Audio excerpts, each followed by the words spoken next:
अस्सलामु अलैकुम वरहमतुल्लाहि वबरकातुहू। हज़रत हुज़ैफ़ा बिन यमान रज़ी अल्लाह ताला अन्हो रिवायत करते हैं कि लोग रसूल अल्लाह सल्लल्लाहु अलैहि वसल्लम से खैर के मुतलिक सवाल करते थे और मैं आपसे शर के मुतलिक पूछा करता था, इस खौफ से कि कहीं वो मुझे ना पाले।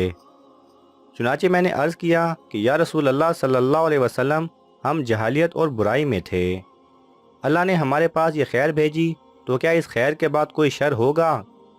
आप सल्लल्लाहु अलैहि वसल्लम ने फरमाया कि हाँ। मैंने पूछा कि क्या उस शर के बाद भी खैर होगा?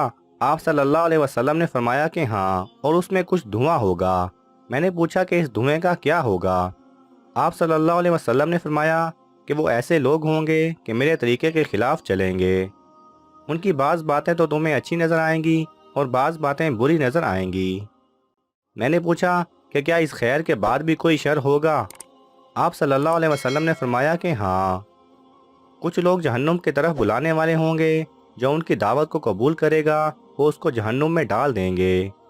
मैंने अर्ज़ किया, या रसूल अल्लाह सल्लल्लाहु अलैहि वसल्लम, आप उन लोगों की कुछ हालत हमसे बयान फरमाएं।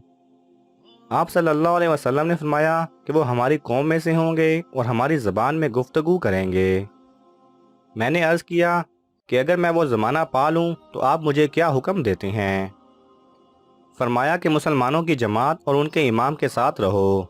मैंने कहा कि अगर उनकी जमात और इमाम ना हो तो फरमाया कि उनकी तमाम जमातों से अलहदा हो जाओ, अगरचे तुझे दरख्त की जड़ चबानी पड़े, यहाँ तक कि इस हाल में तेरी मौत आ जाए।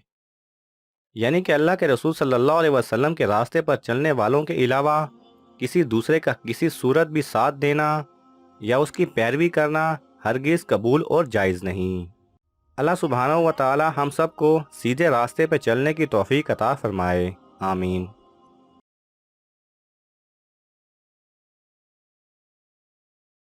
अगर आपको ये वीडियो पसंद आए तो इसे लाइक और शेयर कीजिए। किसी भी किस्म के सवाल और इजहार राय की खातिर कमेंट्स कीजिए और मज़ीद ऐसे दिलचस्प वीडियोस देखने के लिए हमारे चैनल को सब्सक्राइब करें और साथ में बने बेल आइकन पर लाजमी क्लिक करें।